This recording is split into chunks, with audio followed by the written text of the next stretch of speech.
Hola, buenas noches. Hoy hablaremos del texto, algunas consideraciones sobre el control constitucional en Colombia, de Alexei Julio Estrada. Básicamente este texto a grandes rasgos trata sobre el control constitucional y cómo uno, se ha modificado a lo largo de la historia, dos, quiénes son los entes encargados en la actualidad de ejercer este control y tres, cuáles son las razones o las formas en las que este ente puede realizar este control. Bueno, esto lo plantea Alexei dentro de los tres primeros capítulos de la lectura. Entonces empezaremos por el primero, claro está, que se llama Antecedentes históricos. En este capítulo Alexei nos muestra o nos plantea lo que han sido los cambios del control constitucional a lo largo de la historia de Colombia. El primero data de 1811 en la Constitución de Cundinamarca. Este control constitucional se ejercía o era ejercido por el Senado de Censura y Protección.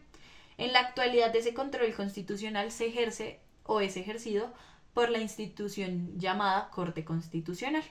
Ya dentro del segundo capítulo entramos más en materia y conocemos las o los datos fundamentales de la Corte Constitucional.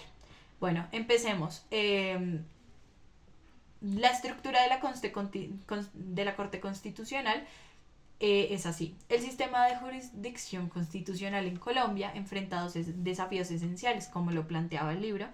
Estos son, el primero es el relacionado con que está dentro de la estructura judicial y el segundo es su composición. Según la Constitución colombiana, la Corte Constitucional es parte de la rama judicial, lo que le ha causado conflictos en términos de su relación con otras instituciones judiciales, como el Consejo de Estado y la Corte Suprema de Justicia. Como lo veíamos en el primer capítulo, las facultades o el control constitucional ha venido variando dependiendo de la Constitución. Entonces, hace unos años fue de la Corte Constitucional y en este momento, hace unos años fue del Consejo de Estado o de la Corte Suprema de Justicia y en este momento es de la Corte Constitucional. Esto ha generado algunos choques o algunos problemas en cuanto a las facultades de cada uno frente al control constitucional. La composición de la Corte Constitucional se designa en el artículo 239 de la Constitución y esta se compone por un número impar de magistrados elegidos por el Senado para términos individuales de 8 años. Estos magistrados son propuestos por el presidente, por la Corte Suprema de Justicia o por el Consejo de Estado. Inicialmente se estableció que la Corte tendría 7 magistrados, sin embargo, en la Ley Quinta de 1992 aumenta su número a 9. Cuando un magistrado deja su puesto, el organismo que propuso su candidatura original presenta un nuevo grupo de candidatos. Para ser magistrado de la Corte Constitucional, uno debe ser colombiano de nacimiento, abogado con al menos 10 años de experiencia, ya sea dentro del Ministerio Público o ejerciendo la profesión como docente universitario de disciplinas jurídicas.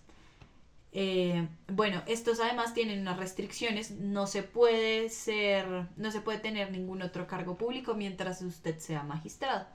A lo largo del capítulo encontramos lo que son las competencias de los magistrados dentro de la Corte Constitucional. Una de estas competencias es el otorgar el poder de aprobar o no algunas leyes. Esto está delimitado por ciertas razones. La primera es que en el sentido de las reformas a la Carta podrían ser inconstitucionales cuando transgridan los límites implícitos de la Constitución. Estos son los valores fundamentales o la parte dogmática de la misma. O sea, serían, por ejemplo, aquellas leyes que quisieran cambiar el nombre o cosas así. La segunda son en los casos sobre todo de las leyes de marco cuadro o las leyes orgánicas. Estos vicios formales tienen lugar cuando se produce una observación de las normas de carácter procedimental que regulan el trámite legislativo. Esto podría ser cuando se propone una ley o se aprueba una ley sin haber pasado por los debates necesarios o por la norma necesaria para aprobarla. El tercer caso serían los decretos de leyes expedidos por el gobierno con fundamento en facultades extraordinarias, cuando una ley intenta cambiar las facultades que tiene el presidente o algo así.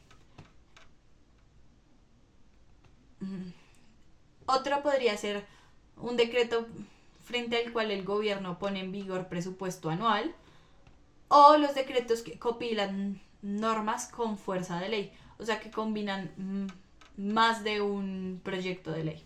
Y bueno, básicamente de esto trata la lectura de Alexei y son los puntos que más hemos tratado y los que a mi parecer son los más importantes dentro de la lectura y los más importantes o relevantes para el desarrollo de nuestra clase. Feliz noche. Gracias.